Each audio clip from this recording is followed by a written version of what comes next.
Welcome to the kbbreview podcast. I'm Andy Davies, and this is episode 2 of season 15. And this week we're building up to the InstallerSHOW, the huge exhibition of all things plumbing, heating, electrical, renewables, and of course, kitchens and bathrooms. It's on at the NEC on June the 24th, 25th and 26th, and it is packed with loads of product, obviously, but also networking, demos, seminars and training, as well as, most importantly, live recordings of this very podcast. You can come along and see us at 1:30 every day at the Kitchen of the Future stage. Come and say hello. Now, the InstallerSHOW may be in its 10th year, but it's still growing all the time. While the dedicated kitchen and bathroom section is relatively new, it is also growing, and this year it is packed with loads of top brands and content 100% relevant to KBB retailers. So I really do recommend coming along, but if that isn't enough, and it almost certainly isn't, then I really recommend listening to this episode with the organiser, Mike Costain. You can let him tell you all about the show, what's there, what to see, what's in it for you, and what's next. You can register for your free ticket now, as well as find out everything you need to know at InstallerSHOW.com. And that link is in the episode description.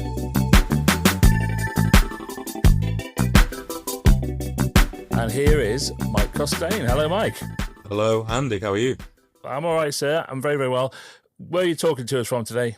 From InstallerSHOW HQ in sunny Wimbledon. In a bunker deep below the earth. Indeed.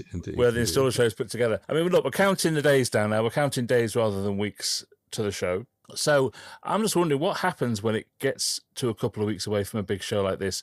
Is it like a calm before the storm, or does it get ever more manic until the day you open the door?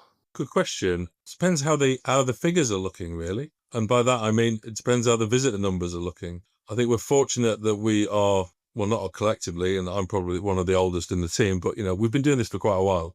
So you understand what the graph is going to do over the next few weeks. And I'm confident we would like, big increase on the 20,000 people that walked in the door in June last year. And all the signs are that will happen. So, yeah, on track. Everyone's role now is to make sure that we deliver the best, biggest event that we have done and encourage everyone to amplify our message, really. You're in the logistics stage of it all, I suppose, now, aren't you? Just making sure that somebody's truck turns up when that truck is supposed to turn up. It's all that kind of really quite nitty-gritty. Yeah, that sort of thing. I mean, the crazy times, people still putting their hand up to come and exhibit, and still people putting their hand up to sponsor stuff, which I always find a bit crackers, because it's not like it hasn't been known about for the last however many months. So there's a bit of that going on. But yeah, you're right. It's the nuances now. It's making sure that it looks lovely. Everyone is in the right place at the right time. And there's an awful lot of high-vis jackets going on. That's what I imagine. You have a huge team of people just sewing high-vis jackets at this stage. Yeah, it's that exciting. I think my mother described it as it's like organising a fete at the village hall. I mean, it is a bit bigger than that now. Yeah, it's down to the last few weeks, but yeah, we're in a good place. So if we weren't, I wouldn't be sleeping. I'm sleeping very well. Yeah, it's funny. I always describe our rewards to people as a wedding reception for 800 people once a year. And you can't sit Uncle Joe next to Uncle Barry because he once borrowed a Flymo in 1978 and never gave it back. It's that kind of logistical thing. I mean, what's great about the show this year, I think, is that there's a real buzz around it. I mean, obviously, I've been doing lots of content around it, and just the sheer amount of content and seminars and discussions and masterclasses and all these things that are all around all parts of that show, not just the kitchen and bathroom bit. And of course, the KBB Review podcast live. Let's not forget that. What's great about that is it's not just a trade show anymore, is it? It's not just aisle after aisle of stands, which is, I think, what people would think of as being a traditional trade show setup. It's almost more like a consumer show approach. Does that make sense? No, it does make sense. In fact, the managing director of the NEC made that very comment 3 years ago, in that the feel of the event is, it has 800 stands or whatever it may be, but there's lots of content. There's live podcasts, as you say, there's celebrity, there are events going on, there are demonstrations going on, there are installations there. It does have a consumer type feel. It is a business show, but it has a consumer type feel. And it also has a bit of a festival type feel as well. Also, people should go there and enjoy it.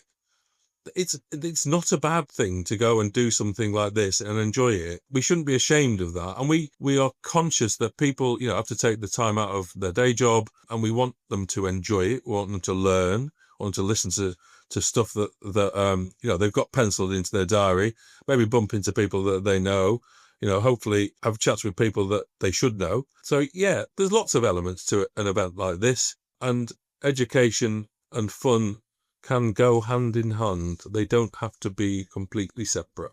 Your job always is to lead a horse to water, right? That's effectively what your job is. But, you've got to give them lots of opportunities to not just see new products or try new things, but also meet new people, as you say, and learn stuff as it goes. And that's as much a part of takeaways from a big show, I think, as finding a new widget that you didn't know you wanted. Yeah, very much. There are lots of different reasons for people to go to an event like this. Yes, we have got scale now, so that is a thing. That does change the dynamic of it. As you say, we've got speakers galore, either technical, we've got, celebrity, and everyone will, a lot of visitors will have a different reason for going, a different reason for enjoying what they've seen. But with an event of this scale, a bit like Glastonbury, not everyone goes to the same things, and not everyone wanted to go and see Diana Ross. Yeah.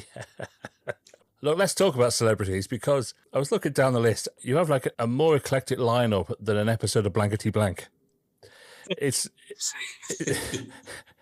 You've got Dara O'Brien, you've got sports people like Nicola Adams, Luke Humphreys, Freddie Youngberg's going to be there. I saw that today. And then you've got like your Lawrence Llewellyn Bowens and your Laura Hamiltons and all these kind of people that are, in the sphere of sort of home improvement.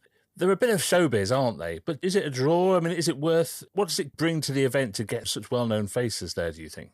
Brings a bit of colour to the event. And again, going back to that, reason for people, why people, when you go to events of this scale, technical, case study, peer-to-peer learning, the usual stuff, podcasts with your good self, obviously, and a bit of stardust as well. And again, some people will look at the fact that X celebrity or Y celebrity is there and shrug their shoulders. Other people think, actually, I quite like that. The one thing that he does do, though, and most people probably can't get away from this, that when they're walking around the event and they walk past someone like that, then it does make them feel like they're part of something that is a little bit more, as you said, than a traditional trade show.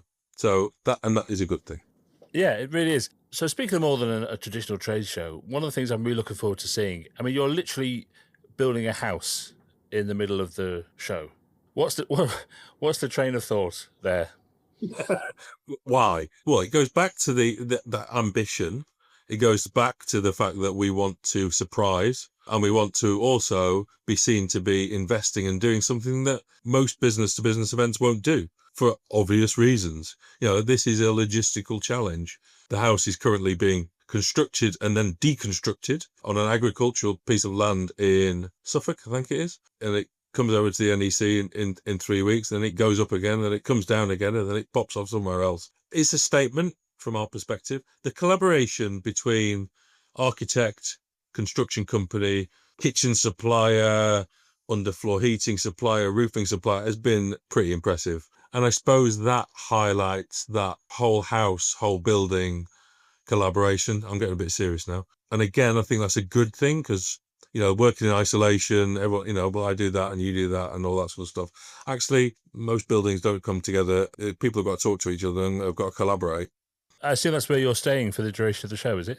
Indeed, in bedroom. I'm going to be in bed whilst people are, people are wandering onto the second floor. No, by Tuesday morning when the doors open at 10 o'clock, the house will be complete and I will have moved out.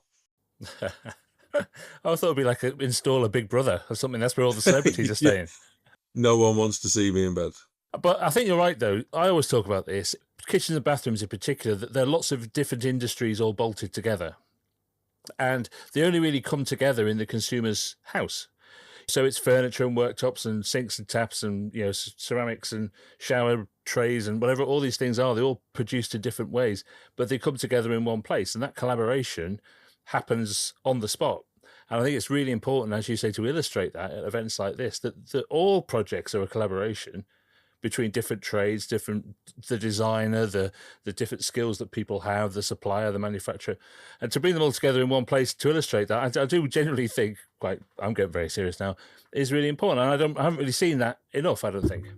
No, the events industry is very good at creating sectors that packages or magazines or whatever it may be that actually don't necessarily represent how things work in practice. And I hope this will demonstrate that actually we've thought about that collaboration piece a little bit more. As I said, it has been a challenge, but I think coming together later on this month will be, it will be a moment for the show. Well, let's talk kitchens and bathrooms specifically now. The show's been around for 10 years, but the kitchen and bathroom part of it was a relatively new departure to sort of gather them all together in one place a couple of years ago. That's growing, that's gaining some real momentum now. How do you feel that's going and how it fits into the overall picture of the show? Yeah, it's a really good point. The two areas there, so bathrooms and kitchens, we started at slightly different times. We have critical mass. There is no doubt about it within the bathroom sector, and we have had that for the last couple of years.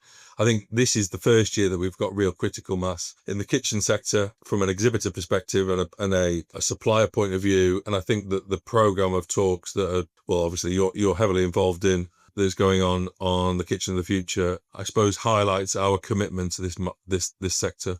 So yeah, probably a couple of hundred exhibitors across both bathrooms and kitchens, ranging from the certain parts of the sector like, Hans Grohe and Grohe and the like, through to the smaller players, some of which are being supported by the Big B organisation.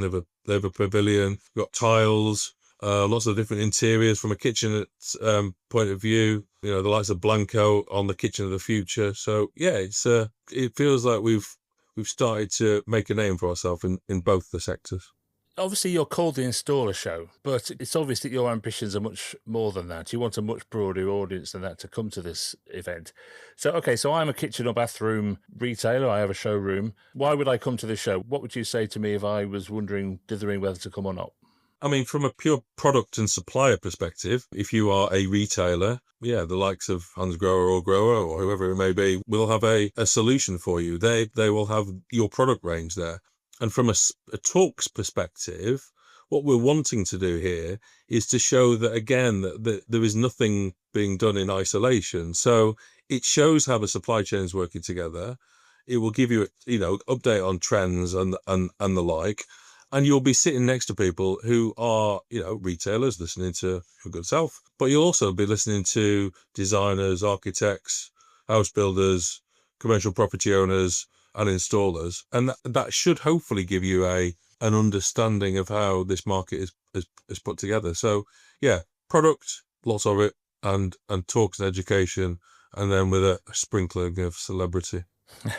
Well, I'm assuming talking about me. Of course. What I like about it is that it broadens the horizons a bit, either side of what would be the bit of retail or design. I think that's what I like about it the most.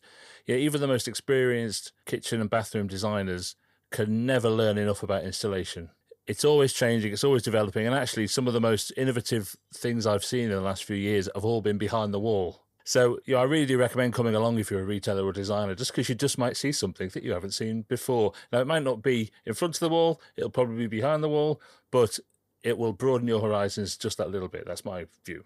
Now, let's conclude this with the most exciting bit, I think, because you've recently announced the launch of InstallerSHOW New York, which I'm very excited about because I'm assuming I'm getting an invite. I'm assuming that's the point that I've already got my suitcase packed. What's going on with that? Why New York? Why are we doing that now? What's the whole principle behind it? Again, there's a lot of these things about timing. InstallerSHOW brand has grown significantly over the last 2 or 3 years, and there is an opportunity in New York. Our sister organisation within the parent business that runs the InstallerSHOW runs New York Build. So we're going to sit alongside New York Build and provide something that our exhibitors seem to want us to make happen. And actually, in the event space in New York, it's not awash with exhibitions in this sector, which is a surprise. But once you do a bit of digging, it really isn't. So yeah, pack your bags, await instruction. Well, my wife would like to come as well. Oh, okay. Well, there you go. Well, that's a lovely reason. We'll have a little city break. So look, Mike, thank you so much for this. I'm really, really looking forward to it. I'm obviously doing some stuff there, but I'm actually there all 3 days. So I'm really looking forward to having a proper look around, a proper hunt around, seeing everybody, talking to everybody. And, fingers crossed that the weather's good for you and lots of people turn up. Indeed. All good. So thank you so much, and I'll see you there. Thank you very much. Good man.